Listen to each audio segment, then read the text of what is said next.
Well, I'm personally very excited to have Bob Cook-Deegan here joining us. He's a professor in the School of the Future of Innovation and Society at Arizona State University, and he's with the Consortium for Science, Policy, and Outcomes.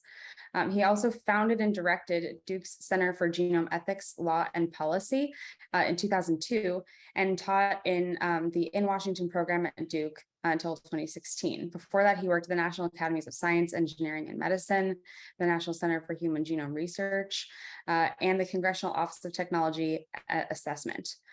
He obtained his MD from the University of Colorado and had a BA in chemistry from Harvard. And I work with Bob on the Human Pangenome Reference Consortium and the embedded ELSI team. So he has a breadth and depth of expertise across ethical, legal, social implications in genomics. And I'm really excited for our talk today. So we'll take questions of clarification as he goes. And then if you have sort of points that you want him to elaborate on afterwards in the Q&A, feel free to put them in the chat as we go, and then we'll address them when Bob's done speaking. So I'll go from there. From there, Alice. And let me just, I'm going to map out the talk, and it's, you know, we had two titles. One is about inclusion and one is about the interpretation of variants. And I'm going to try to cover both of those areas. Are you seeing now the map of the talk slide, since I can't see what you're seeing? Okay. Yeah. So I'm going to try, there's kind of a tortuous course that we're going to go through here. And part of the reason that I'm doing that is to explain how many domains of policy converge on the interpretation of genomic variants that are beginning to, well, they're now a decade into being used routinely in clinical care. And I'm going to use two examples, but here's a map of the overall talk that I'm going to be giving. One is just to set the background. I'm going to talk a little bit about patents, and I'll explain why a little bit into the talk, because the patent situation interacted with genetic testing in a really complicated and interesting way. And then I'm going to shift to some work that we've been doing for the past decade, looking at open science and the importance of a knowledge commons for interpreting genomic variants. And then I'm going to really focus the end of the talk on including populations that are underrepresented in genomic data sets. So we're going to wander around a lot of places, but I want there kind of is a purpose to that madness, and I just wanted to explain it up front. So I'm going to start with two clinical cases. One is a real case that some of you may have heard of, and the other is this hypothetical case that is that's the sort of thing that might happen in any clinic any day, where somebody walks in, has a family history of cancer at an early age, but is from an ancestral group that may not be fully represented in that definitely is not fully represented in genomic data sets, and has a variant that's hard to interpret. And this is the sort of thing that's cropping up as new variants are discovered every day, even in genes like BRCA1 and 2 that have been, you know, we've known about them for 3 decades now. And genetic testing has been available on them for 2.5 of those decades in the commercial sphere. And yet we're still discovering variants all the time.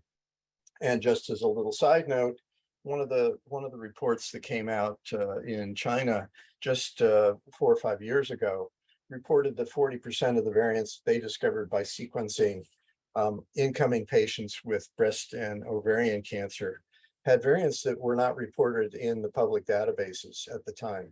So as we sample new populations, we're going to be finding new variants, particularly in late onset diseases that don't affect reproductive fitness, and therefore there are strong founder effects associated with those conditions. So this is a clinical scenario that might happen now, and we would have problems trying to interpret the variant in this case.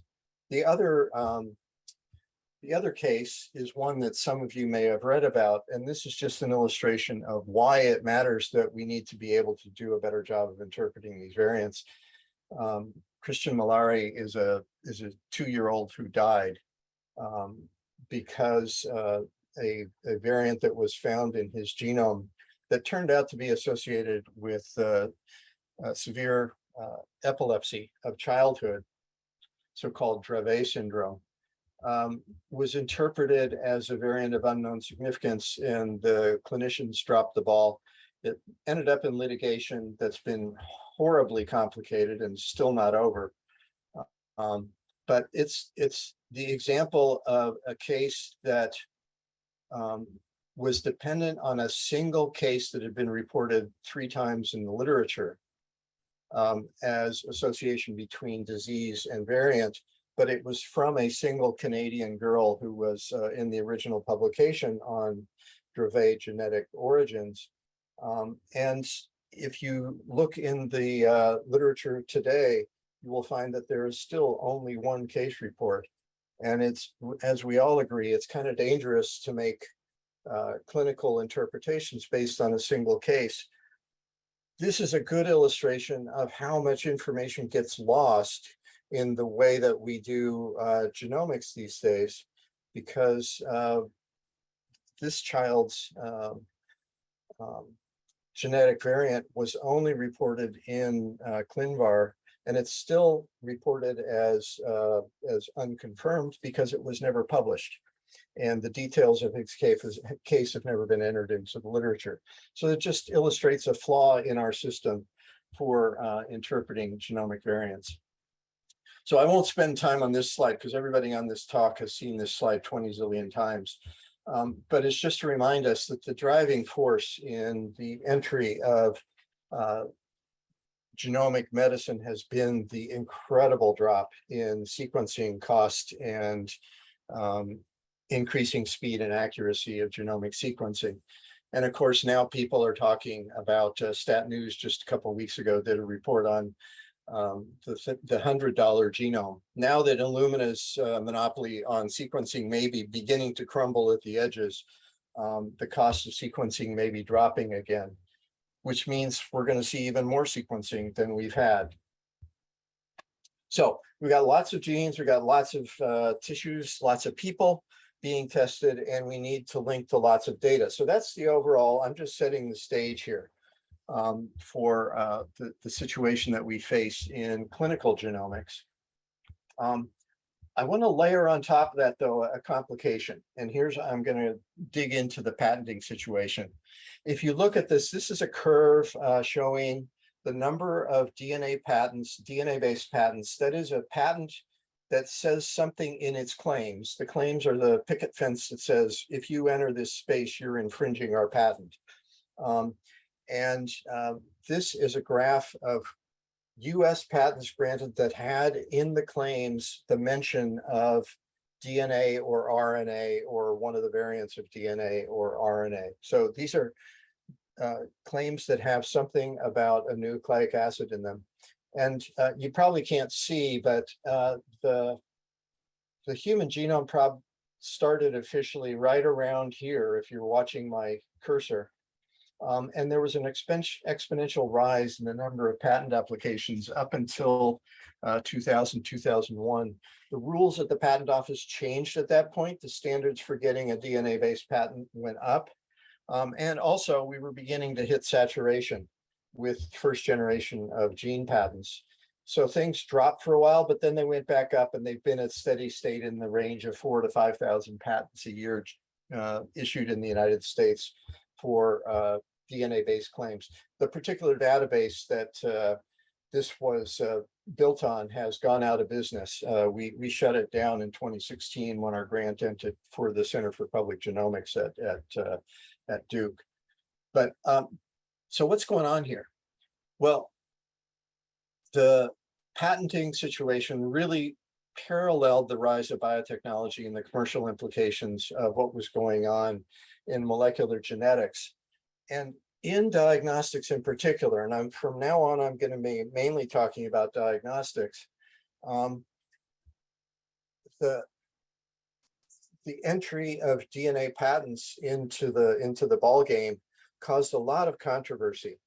And this is a media content analysis that was done by our colleagues, Tim Caulfield and others up at University of Alberta. And I show this slide just because it shows how wildly unpopular gene patents were when they were interpreted in the framework of DNA diagnostics. The red blotches are negative press reports. The black blotches are positive reports, most of them coming from the Salt Lake City Tribune, because that was the base of the spin out Myriad Genetics, which was founded in the early 90s. Myriad, of course, was mainly focused on finding its biggest success was finding the BRCA1, followed by kind of reaching a tie with the group from England that discovered BRCA2, and Myriad ended up with patents on both BRCA1 and 2, on both methods of detecting variants and also the DNA molecules themselves that we'll get to in a minute. But the point is, in all the English language, and it was true also in German and French and European languages, DNA patents were perceived as being a bad thing by most of the public as they were reported in the press. And this is the framework that everybody saw. Myriad guarding a service monopoly in the United States, which incidentally never got replicated in any other jurisdiction. That is, while almost all genetic testing for BRCA1 and 2 in the United States from late 1997, 1998 until 2013, when the Supreme Court case happened, almost all commercial testing for BRCA1 and 2 was done in the United States. There was a little gray market testing, verification testing. There was testing at academic labs for research purposes sometimes. But for the most part, all the information was being, all the samples were being sent to Salt Lake City where they were being sequenced. And starting in 2004, interestingly, at the beginning when Tom Frank was the medical director at Myriad, Myriad was a sharer of data, and most of the early data flowing into the breast cancer information core at NIH that Larry Brody and his colleagues ran came from Myriad Genetics. But in 2004, the CEO discovered that they'd been sharing information, and that practice stopped.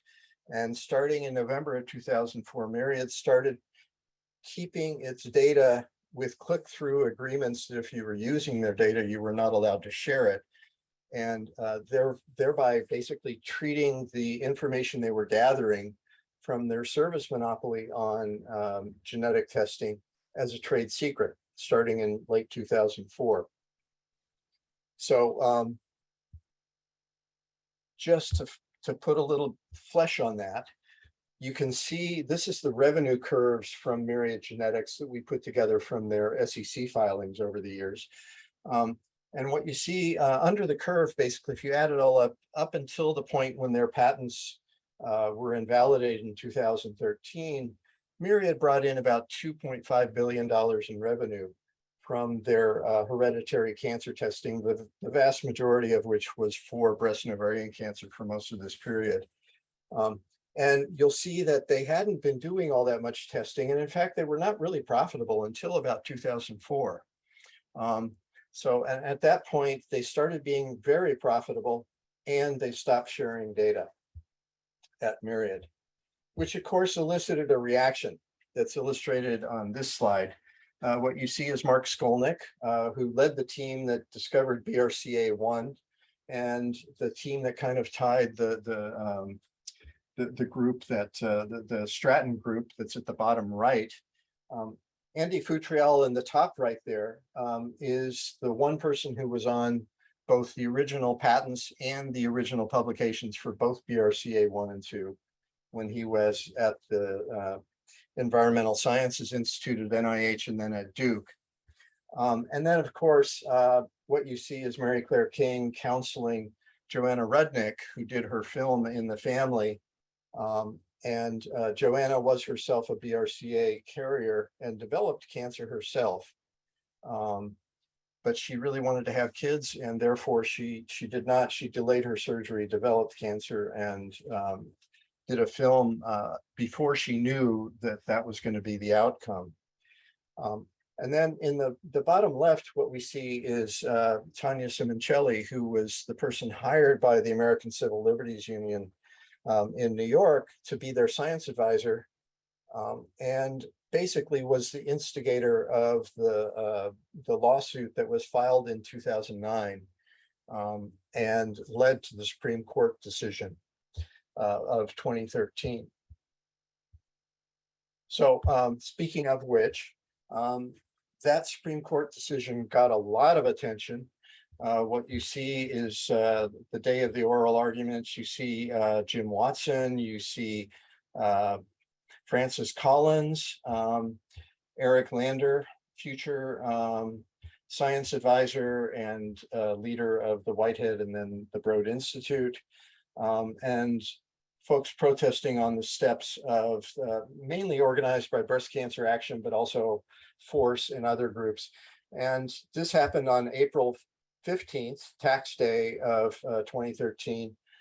A month and a day later, Angelina Jolie wrote her famous op-ed piece in the New York Times that doubled genetic testing in Canada and boosted it by about 50% in the United States when she announced that she had had a bilateral mastectomy, and then a year later had bilateral oophorectomy and did another op-ed.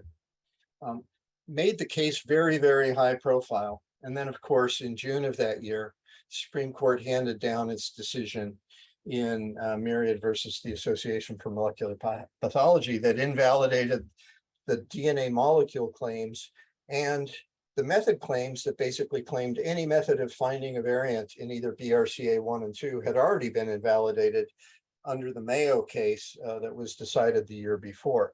So a series of two cases, Mayo in 2012 and then Myriad in 2013, invalidated basically all the patents. Myriad sued 6 or 7 of their competitors, the commercial competitors in genetic testing, lost those cases decisively. By February of 2015, it was pretty clear that it was safe to go in the water and offer genetic testing for BRCA1 and 2. So pause there for a second. Basically, what happened is the patents allowed Myriad to create a service monopoly in the United States, which meant that they were the place that would detect all the new variants that were discovered, whether they knew about them before or not. Those went then into a trade secret database starting in 2004. And as you saw, most of the testing was really ramping up in 2004. So a lot of the new variants were discovered after 2004 and kept in that proprietary database. What that left was a situation where starting on January 13th of 2013, other companies immediately started entering the market for BRCA1 and 2 testing. So, Color Genetics, Invitae, GeneDx, Ambry, many companies started offering it. LabCorp and Quest, the big giants of diagnostic testing, also entered BRCA1 and 2 testing space. And what it meant is that they had to catch up to the proprietary database at Myriad. And it set up a really interesting situation where all the labs other than Myriad had a strong incentive to share data with the newly formed database, ClinVar, that was just taking off as the Supreme Court was decided. And moreover, ClinGen, of which you are all part, was also getting off the runway at that very same time, and the Global Alliance for Genomics and Health, which had been formed in 2013, in June of 2013. All these things about consolidating the information in genomics into the ClinVar database and having an interpretive pipeline through ClinGen, building on the previous experience with the Enigma variant interpretation group for breast and ovarian cancer, and Insight for Lynch syndrome and familial polyposis, and other groups that were already beginning to do this work. All of that stuff began to converge. And the other big thing that happened as a consequence of the Myriad case and the Mayo decisions by the Supreme Court is that labs that had left off BRCA1 and 2 from their multi-gene panels could put those genes into their panels at the same time as the shift to next generation sequencing and Illumina sequencing took flight in the clinical sphere. So that was a really, really big change, and that would not have happened that way if the labs were worried about infringement liability if they included BRCA1 on their tests.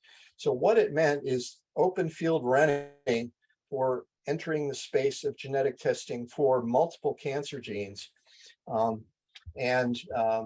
That really began at the same time as ClinVar was being established. ClinGen was getting much more systematic, and the world was beginning to realize we needed a commons, we needed a way to aggregate the information.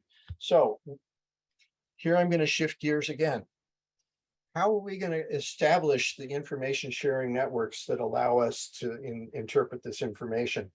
Well, one of the touchstones of open science, of course, is demonstrated here. This is the scribbling of John Sulston on the whiteboard in 1996 in the Hamilton Princess Hotel in Hamilton, Bermuda, where the meeting that was organized by the Wellcome Trust and NIH to decide.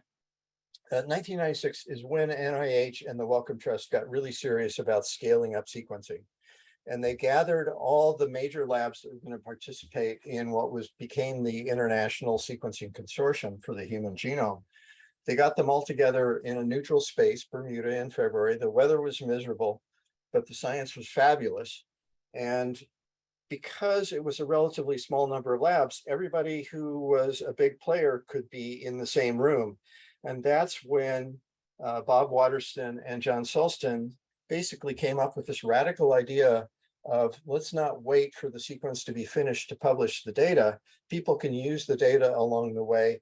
And in order to be able to know when people are saying, I'm going to sequence this part of chromosome 7 to X accuracy, the only way we're actually going to know that, and the only way we're going to be able to divvy up which pieces of the genome are assigned to which labs, is if we have a public access to all the information that's being generated by the high throughput sequencing centers. So the Bermuda Principles were partly practical. That is, how are we going to get this work done? And how can we be sure that it's being done well?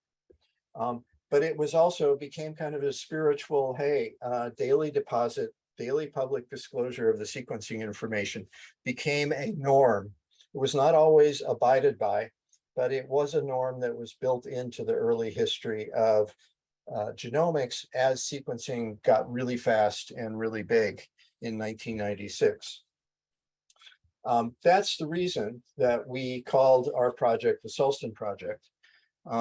So remember, 1996. So this is a year after BRCA1 and 2 had been characterized. Of course, Mary Claire King did the linkage in 1990, setting off the race to find BRCA1 on chromosome 17. That race finished in 1994.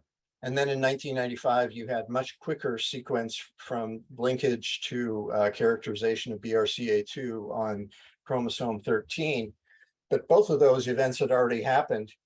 When the folks met in Bermuda to talk about this, the shadow of the patenting situation hung over the meeting. And John Sulston and the group at Cambridge had been heavily involved in the BRCA2 race. They had done a lot of the sequencing for the Stratton group. So they were thoroughly familiar with it. And if you read John Sulston's memoir, The Common Thread, you'll see there are 4 or 5 pages devoted to why the patent controversy spilled over and fed into the idea of putting the information into the public domain as quickly as possible.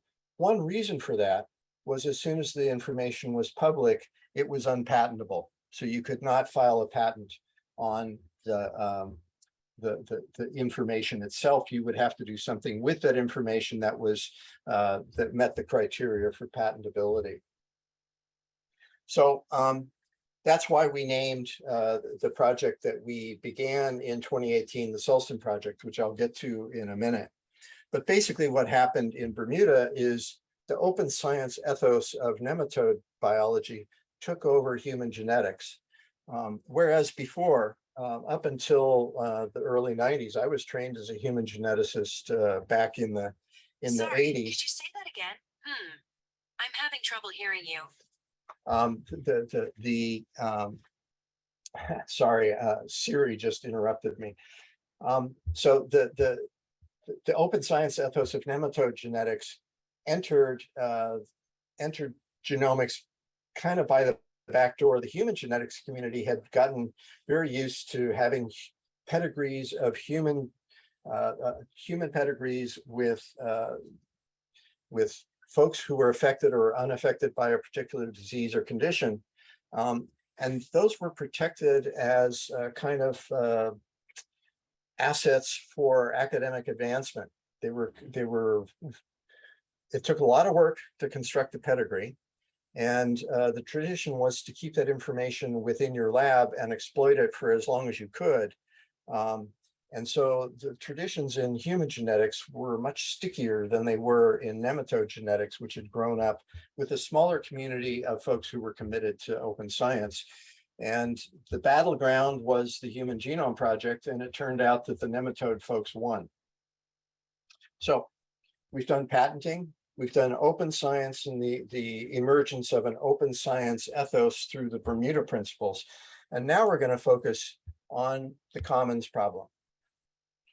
So this graph shows where the variants could be found in databases before those databases began to converge in that period 2015, 2016, when the BRCA exchange was formed and when ClinVar really began to grow much more rapidly. But, and I show this graph because it shows all of the major databases that contain variants on these two genes, BRCA1 and 2.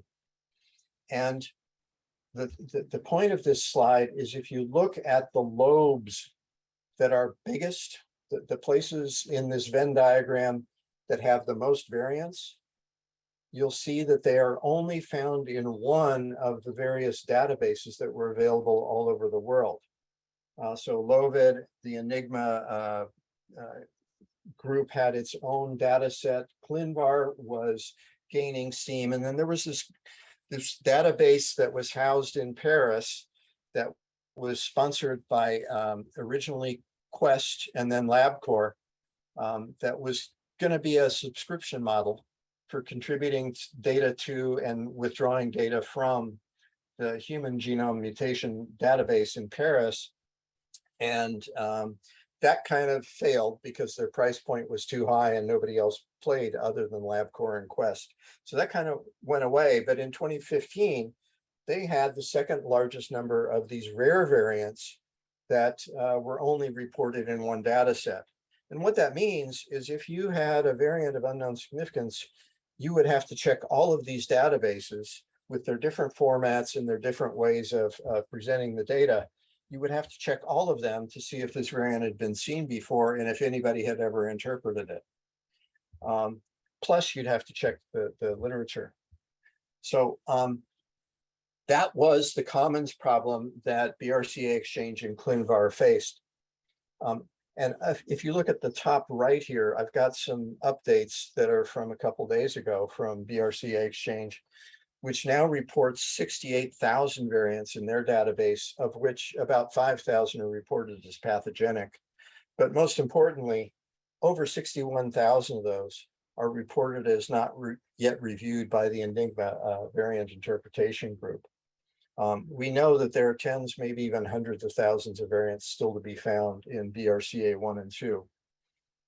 So, and one other thing to notice about the flow of data here is that almost all of the data now are flowing on these two genes, are flowing from commercial labs, clinical testing, not research testing. The base has shifted long ago to clinical testing as the source of new variants and the source of data that's needed to interpret those variants. So now, switch gears yet again. What's the problem that we face? Well, these are two of the most characterized genes in the human genome. And if you're of European ancestry, the likelihood that you're going to get a variant of unknown significance is probably in the 2 to 3% range. So it's relatively unusual. Maybe 1 in 50 cases, you're going to get a variant of unknown significance if you send a sample in and you're in a high-risk family. But what we know is that there are founder effects in these genes to an unusual degree because of the biology of late onset disorders.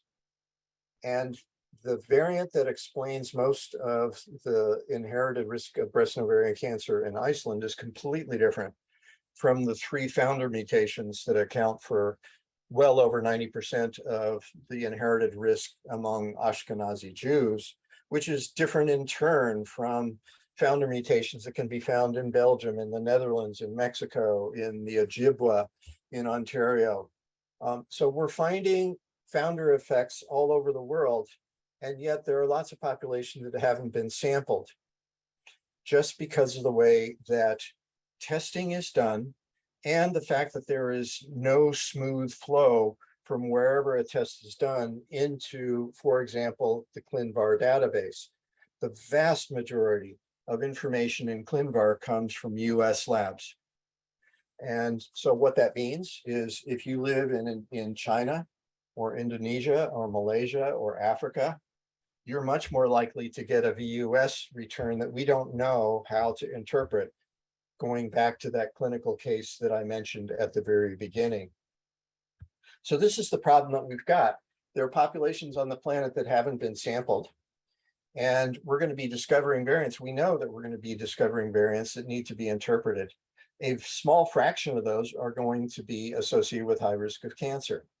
1 in 6 of those roughly will probably be associated with high risk of cancer. Most of them will not be, but it's actually harder to interpret the variants that are benign. It takes more information to be sure that something is not causing cancer or not risk associated than it does to make the strong association between risk and that variant. So we've got this really big problem of classifying rare variants, particularly in populations that haven't been sampled. So what we've got is a collective action problem, because no lab anywhere in the world is going to have enough cases to be able to do all the interpretation that we need to do. We need to collect information, we need to pool it, and we need to link it to who gets cancer and who doesn't. And this is a classic problem of collective action. And it looks like things like ClinVar and BRCA exchange have done a pretty good job of catching up and in fact surpassing Myriad proprietary databases. When the case ended in 2013, Myriad was reporting about 20,000 variants in their database, and now we've got 68,000 that are reported to BRCA exchange. So the public databases have pretty much gotten good at collecting variants. They aren't so good yet at interpreting the very rare variants that might or might not be associated with cancer. So how are we going to do that? Well, enter the classic problem of the prisoner's dilemma. All labs basically face the same dilemma. They would all be better off if everybody shared data, but each player in the game has an incentive to keep their data proprietary if everybody else is sharing. So, so Myriad, for example, is still not sharing, although maybe that's going to change with new leadership at the company. But the incentive at the margin is to keep your data proprietary, because you can see all the stuff that's in the public database, and you're always a little bit ahead because you've got some data that nobody else has if you keep your data secret. But because of that situation that I described in 2013, all of the other labs knew they had to catch up. So there was a strong incentive for all the labs other than Myriad to share data with the public databases, which is, I think, one of the motivating forces for why we've been able to populate ClinVar and BRCA exchange with data so quickly, that I think might not have happened if there weren't that strong commercial incentive to catch up to Myriad. Now we are in a situation where we need a commons. We need a way of hosting the data, but then also interpreting it and putting that into open data sets that can be used by clinical labs all over the world. And the theory behind this is probably best represented by Lynn Ostrom, who got her Nobel Prize for studying precisely this kind of a problem. How do you solve collective action problems that confront the problem of the prisoner's dilemma and the free rider? That is, Myriad basically can ride on the contributions of other labs without having to do so itself. So it takes advantage of other people's behavior without having to pay the price itself. So this is the intellectual framework that we've been applying to the data sharing environment in human genetics. And starting in Dave Coffin and Amy McGuire started about a decade ago, thinking about how is next generation sequencing going to enter the clinic. And that gave rise to a formal Delphi process summarizing a big body of work. We identified in that project 19 domains of things that needed to be straightened out in the policy world, things like FDA regulation and reimbursement and coverage and things like that.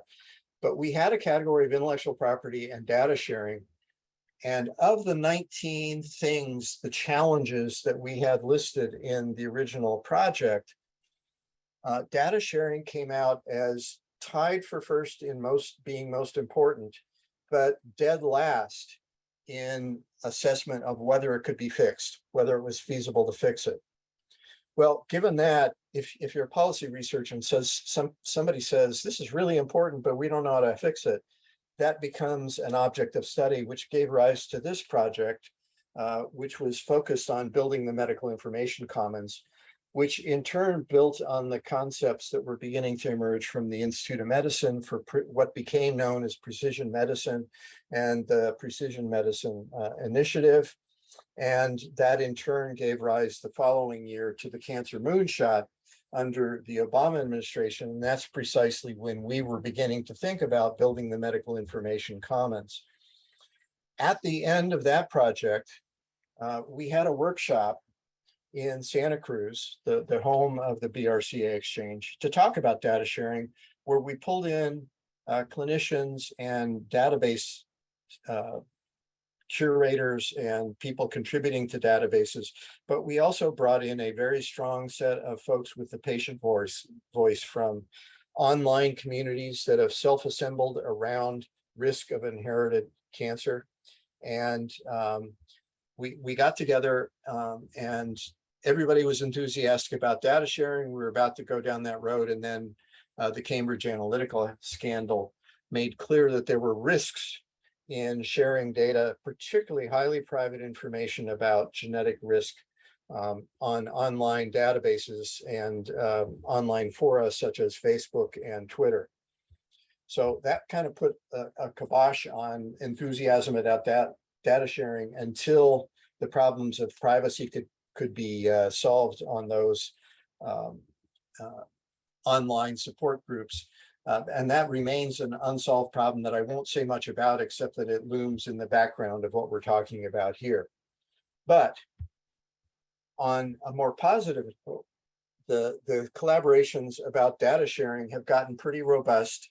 As I noted before, lots and lots of variants being reported to BRCA Exchange, and a lot of scientific organizations that are collaborating to try to make the system operate as a smoothly functioning commons. But we still confront this problem of the folks who have been left out. So who's left out? Well, if you don't have good insurance, you're not going to get your genetic test paid for. And the prices have dropped, but they're still above the range of somebody just going off and having a Coke or something like that. We are not at the $100 genome in the clinical arena by any stretch.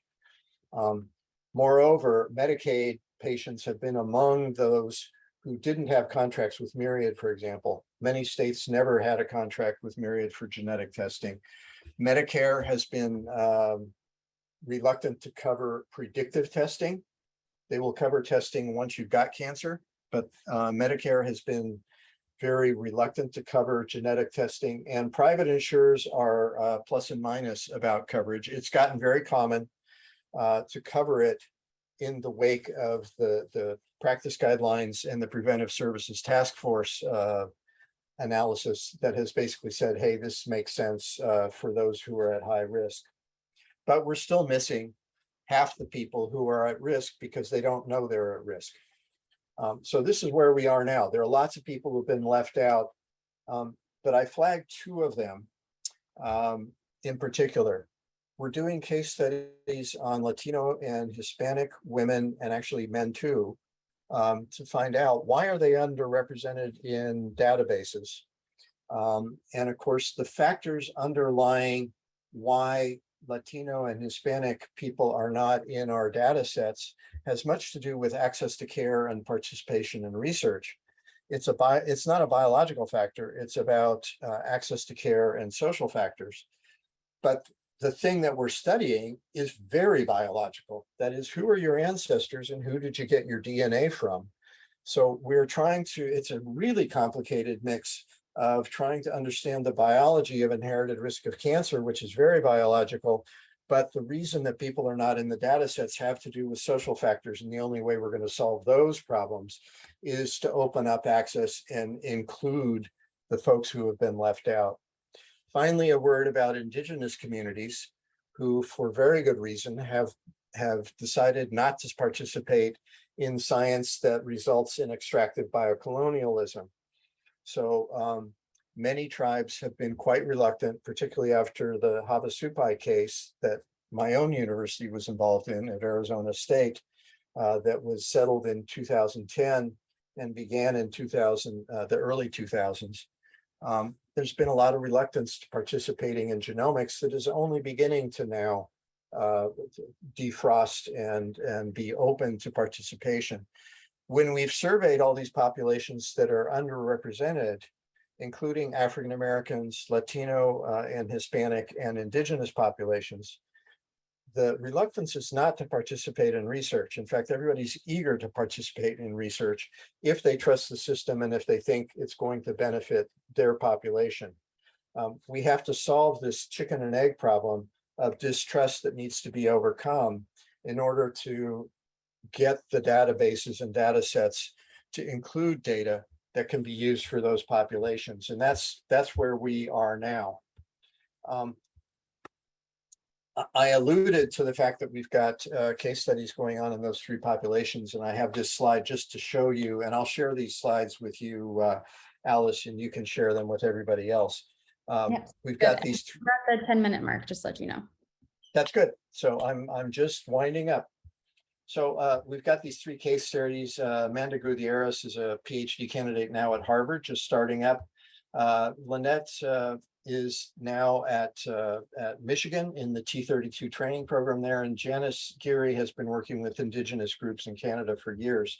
And those three case studies are part of the Sulston Project. And we're trying to think through the process that might allow those populations to be included. I just want to flag something that's funny about the system. It's not funny. It's a feature that's built into the system the way we constructed it now, which is that samples and data are treated as things that individual patients donate into a system. But then they go into a system that then at the back end uses the terminology of assets and licensing and patenting and monetization of the value that is created by doing the science. But that value rests in turn on things that are treated as donations. And there's an asymmetry here and a lack of reciprocity that is looming larger and larger and underlies a lot of the distrust of the research system in the general populations. So I think we need to be thinking about this in a much more systematic way. And I think the first step in that is to just be very explicit about the fact that it may be a problem. And it explains the conflict between the incompatibility between these two frameworks for open science, which, you know, to the core of my being, I believe in open science and the FAIR principles of having data out there that are findable, accessible, reusable, and interoperable. Absolutely, that's what the Bermuda Principles were all about, and genomics is very much the better for it.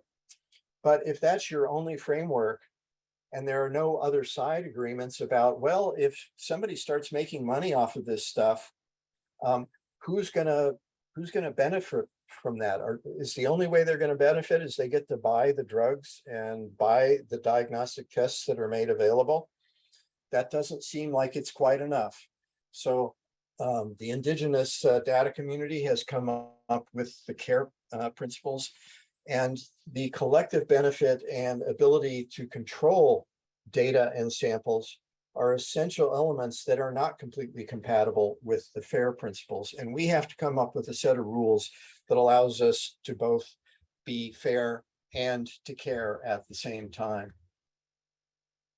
So I've already gone over this, and just to repeat the fact that we've got this chicken and egg dilemma of needing to include populations that have been hitherto excluded, but we actually don't have a policy framework that is trusted by those communities, and that's a work for the future.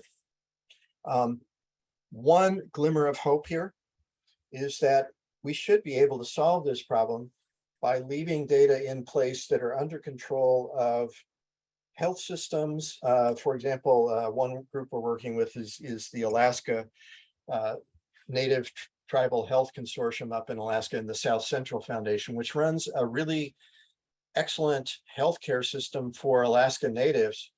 They have a data structure, and if the data are kept in that structure and a container, a software Docker comes and analyzes the data and only extracts the information that can go to ClinVar or BRCA Exchange and be publicly available but not identifiable, we should be able to have our cake and eat it too. That is, leave the data in place where it's private and secure, but then extract the part that we need to be able to make our interpretations and put that in public databases.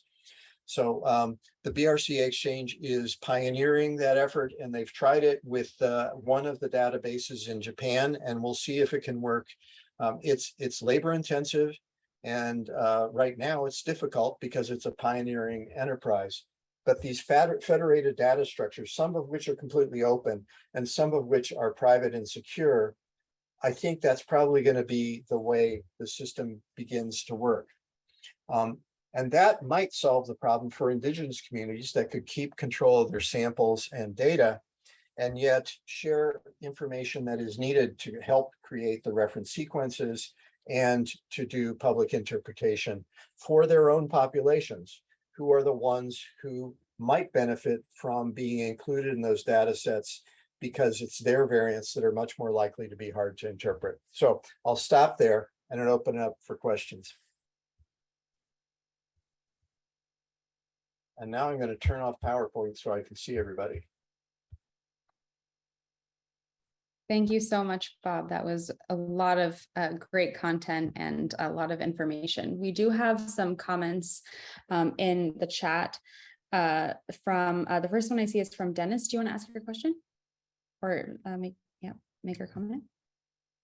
Yeah, sure. I'm from the Carvalho-Carmona lab at UC Davis, and we have a data set of, of 500 Latinos with gastric cancer from South America, and we're kind of digging into the data and trying to interpret all these variants. And, it's very difficult. We have a lot of VUSs, and we're looking to, get, what other resources can we look to other than ClinVar? And then once we, have interpreted some of these variants, where can we contribute to try to help solve this problem of underrepresentation? Boy, fantastic data set. What a wonderful resource to pull together. I'm not the expert on this, so here's, I'll give you my email, which is bcd@asu.edu. Send me an email, and what I'll do is I'll share it with Melissa Klein at BRCA Exchange, with the folks at ClinVar, and also with Amanda Gutierrez, who's run our case study. She's got 3 or 4 publications coming out on Latino populations in the US. And I'll just share it with them, and they're going to have a lot more better answers for you than I do. So Okay, But I think- this is Jonathan. that'd be- Yeah, look, go ahead, Jonathan. I mean, I think this is sort of the ideal collaboration with the ClinGen variant creation expert panel, right? So there are already expert panels for CDH1, which is probably one of the main genes you're looking at, and the Lynch syndrome genes with 2 different panels. And I am absolutely confident that they would love to work with you on, interpreting your data, classifying those variants, seeing if there's any data sharing that can be done with other clinical labs, because a lot of the variant curation expert panels are populated by people from the main clinical labs. And if there's some data sharing that can happen within a VSEP to help to classify some of those variants, and it's a win-win for everybody. So I think that's probably a, kind of easy way forward. Yeah, that's great, Mhm. Jonathan. One of the other things, Dennis, just to let you know, despite its name, BRCA exchange is also moving into other genes, and it includes CDH1 and several other genes. So Melissa Klein will have something to say there too. So, and all these groups are talking to each other, as you guys know. You're all connected to ClinGen. So that's our nexus here. Fantastic. I love to see those connections happening. So we have a question from Laura Feherman and also a comment from Barbara in the chat asking if you could comment on the creation of a commons can be a form of appropriation, as a quote from your talk. So do I ask my question now? Yeah. Yes, we have 1 minute left in the program. Okay. Just let So- folks know we have a recording that's going to be posted to the website. So if you have to go, you can see. So I have a program to educate Latinas who speak only Spanish about hereditary breast cancer in California. We have reached out. We're not doing it in the clinic. It's out in the communities, promotores based. And we identified, about 70 women already with strong family history that would love to get tested, and they are mostly uninsured. I'm trying to just pay for it, with an arrangement with Color so we can get them, tested. And then I have a genetic counselor who would advise them in Spanish. But that's like a Band-Aid. That's not that's really not the way to do it. And so what are your thoughts? Because I feel like for people who are recent immigrants and have no health insurance at all, and they don't even know how to get it, the pipeline to get them to test, it's kind of undoable as the health system works right now in the US. So 2 responses. And number one, I feel your pain, Laura. And I certainly understand your situation is unfortunately kind of common. Again, if you could email me, I will share your stuff, your information with Amanda. Amanda does have a network of community engaged Spanish speaking folks all over the country who've been working with her. She formed an advisory board, and they may have some resources that I personally don't know about, but they may know about. And the other thing I'll say is that some of the companies are actually kind of open to making testing available on a very low cost I've basis. done all the I've done all you've those probably done all that. conversations. Yeah. You don't get that much of a discount. Yeah. So, but you could at least, Laura, be part of a network. Force and Amanda's community engaged coordinators. I don't know if they're going to be of help, but at least they are going to be sympathetic and be very familiar with your problem. Thank you. But at the policy level, those are the problems we have to solve. It's crazy that people at risk with familial clusters of cancer can't get tested. That's just dumb. That's just stupid in the long run. All right. So, and the appropriation thing, I'll just very quickly, I think that just draws on the fact that I said, if what you do is you treat things as a donation and then you monetize them, then that is a form of appropriation. And if left to the default policies of academic institutions, they are, once something becomes monetizable, they're indistinguishable from biotech and pharma firms, because the tech licensing offices see these things as assets to be monetized. and to be sources of revenue for the university. So it's an asymmetry that just kind of is taken as a given in our system. And until we've grappled with that, I think we're going to have this asymmetry, and there's going to be some discomfiture with it. And it is a form of appropriation. All right, well, I think we have to end there, but thank you so much, Bob, for this fantastic talk, and everyone who participated in the discussion. As always, if you have a colleague or a trainee that you'd like to nominate to present on the Ancestry and Diversity Forum, or if you yourself would like to volunteer, please send me an email, or you can go to our the ClinGen website, and we do have a Google form that you can fill out. And hope everybody has a great week. Thank you, Alice. My pleasure. Take care. You too.